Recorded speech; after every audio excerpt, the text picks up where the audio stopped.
Have you heard about Mount Everest's rising death toll? This year, there have been a lot of deaths, making it one of the deadliest years in the last 50 years. But why are these deaths happening? The facts reveal a scary truth that the number of deaths has gone beyond the usual 5 per year, and that can't be ignored. Despite the growing dangers, Everest continues to attract adventurers. They want to conquer the highest peak in the world.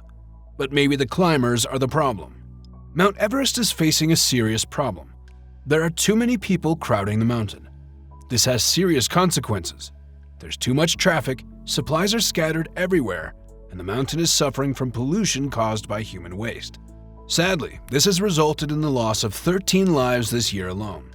The Nepalese government, motivated by money, issued a huge number of permits to 47 different teams, 478 permits in total.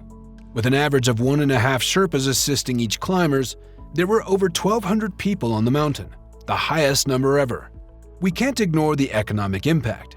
Nepal's economy depends heavily on the money climbers bring in. People are willing to pay a lot of money for the chance to reach the top of the world. The revenue comes from permit fees, but also from the significant earnings of the Sherpas.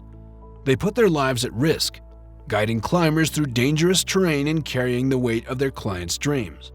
In the bustling streets around Everest, with hotels, taxis, and vendors, it's clear that many people depend on the income generated by climbers, and the Sherpas, who take on great risks, are often not paid enough for what they do. It's a necessary but challenging balance between business and adventure. But how can we reduce the risks on the mountain? And more importantly, how can we take care of nature in the process? There have been efforts to clean up the mountains, like the Nepal Army Mountain Cleanup Campaign. However, even within these noble initiatives, tragedy can happen. One of the Sherpas involved in the cleanup campaign sadly lost his life on May 16th. With each permit given, more unprepared climbers take their chances, putting themselves at risk and impacting others who are pursuing their lifelong dreams. Dr. Peter Sword, a Canadian anesthesiologist, was a person ready to embrace his destiny. He originally came from South Africa and started climbing when he was just 9 years old. But as life went on, his climbing dreams took a back seat to his career and family. He finished medical school, built a successful anesthesiology practice in Canada, married his soulmate Saritha, and became a loving father of 2. Peter's life seemed complete, but a strong desire to conquer the highest point on Earth awakened his love for climbing. Years of training and preparation brought Peter to the edge of his dreams. He had a burning desire to reach the summit of Mount Everest, fueled by a passion that matched the intensity of the mountains themselves. In 2019, at the impressive age of 59, Peter took on a thrilling challenge, climbing Denali, the tallest peak in North America. He successfully reached the 6,190.5-meter summit, enjoying a great achievement in his life. But his thirst for adventure wasn't satisfied yet. Everest was his next goal. Peter joined Madison Mountaineering, a well-known mountain service company, for his Everest journey. He followed the southeast route from Nepal. To adapt to the extreme altitudes, Peter followed the standard acclimatization schedule, making multiple trips up the mountain and going higher each time. On April 28th, a famous climber named Garrett Madison took a photo of Peter crossing the dangerous Khumbu icefall, capturing the difficulties of his journey. Then, on May 16th, Peter shared his own picture on Instagram, showing his final crossing of the icefall and expressing his excitement for the upcoming summit push. The team reached Camp 4 just below the dangerous death zone at 7,950 meters. They prepared for the final push to the summit, ready to conquer the great peak. However, the details become unclear from this point. It's uncertain if Peter successfully reached the summit. Once they entered the perilous death zone, where the air is thin and challenges increase, there's uncertainty about their progress. As Peter embarked on his daring quest, little did he know that a dry cough would mark the start of a respiratory battle. The dangers of the death zone were real, a barren place with very little oxygen, far less than what we breathe at sea level. Trying to conquer the world's highest peak with respiratory issues was a dangerous situation that led to disaster. Realizing how serious his condition was, Peter had no choice but to come down the mountain. But with each step he got worse. His body became weaker and more fragile. It was a tough journey back to Camp 4, and going down to Camp 3 at 7,300 meters was like fighting against nature itself. Sadly, just before reaching the safety of the tents, Peter's body couldn't handle the high altitude anymore. At 63 years old, he passed away, leaving a big emptiness in the hearts of those who loved him. In a different story, Jason Kinnison's journey to Everest was very different from Peter's. In fact, he never expected to go to Everest. But driven by his kind-hearted spirit, the 40-year-old had a strong desire to reach the top of the world, all for the sake of charity. The fateful year of 2006 brought an unprecedented disaster that changed his life. In an unexpected turn of events, Jason was involved in a terrible truck crash that caused serious injuries to his body. His leg was broken, his shoulders were damaged, and he had a spinal cord injury. He ended up in a wheelchair, and doctors said he might never walk again. But Jason refused to accept that.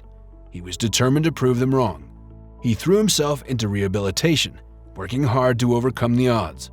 Months went by and remarkable progress emerged from the difficult situation. Jason started the tough journey of learning to walk again, defying the limits set by his injuries. A year after the life-changing accident, he triumphantly returned to work in the mines, even though his full recovery would take many more years. Healing physically was a tough battle, but the emotional scars ran deep. Mentally, Jason experienced a major change, a shift that made him doubt himself and struggle with new insecurities. Mount Everest called to Jason, not only as a lifelong dream, but also as a way to show his unstoppable spirit and raise awareness for spinal cord injuries. Against all odds, he set his goal on reaching the majestic peak, a huge accomplishment in itself. In 2023, Jason embarked on an extraordinary journey to Nepal, looking beyond the greatness of Everest. It was an incredible path, far from the days when he battled serious injuries and struggled with depression. With unwavering determination, Jason committed himself to living life to the fullest and helping others who were affected by spinal cord injuries.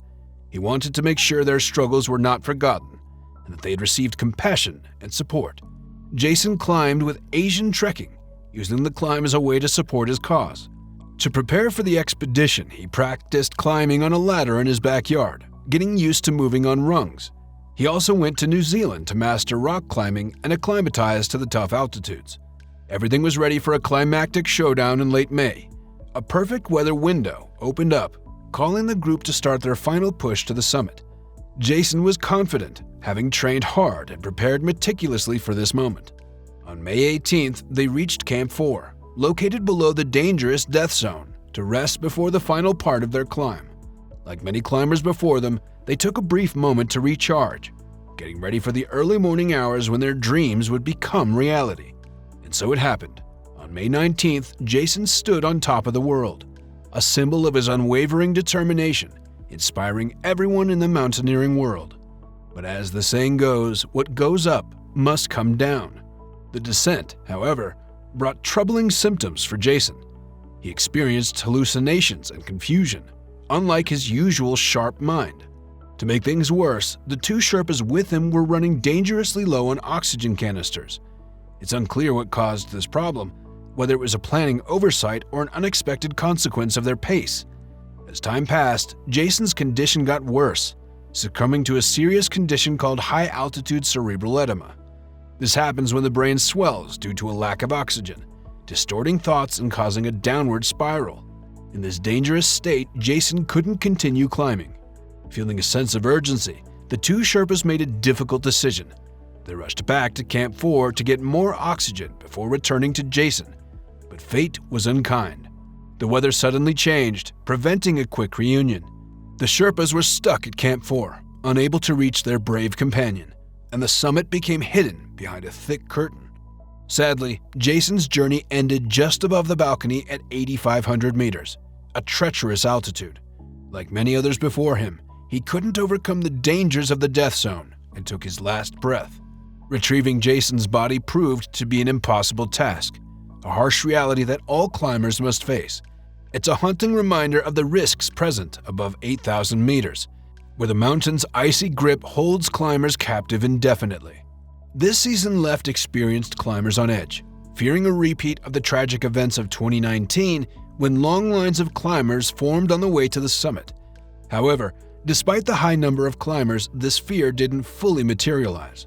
The colder weather forced many climbers to go back home earlier.